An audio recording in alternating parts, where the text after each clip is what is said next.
அறுவடைக்கு இன்னும் 2 மாசம் தான் இருக்கு.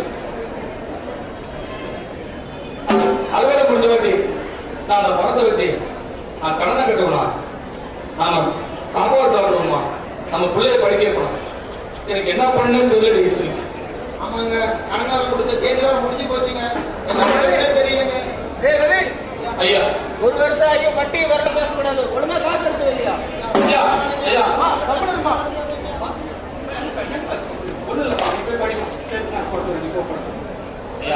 ஒண்ணு காசு கொடு, இல்லையா உன் பிள்ளைய கம்பெனிக்கு வேலைக்கு எடுத்து கொடு. ஐயா உள்ள படிப்பு பாருங்க, 2 மாசம் வாழ ஐயா.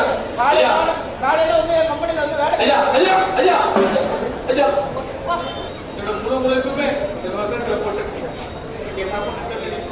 ஆமாங்க, கடங்காரம் தொல்லை வேறங்க. அக்கம் பக்கத்துல வேற அசிங்கமா நினைப்பாங்க. பேசாம பிள்ளைய வேலைக்கு அனுப்பிடலாங்க. அதான் யோசிக்கிறேன். இல்லைங்க, வேலைக்கு அனுப்பிடலாங்க. நான் படிக்கிறேன்ப்பா. எல்லாம் கொஞ்ச நாளைக்கு தான் சாமி, எல்லாம் சரியா போயிரு சாமி. வேலைக்கு போ சாமி.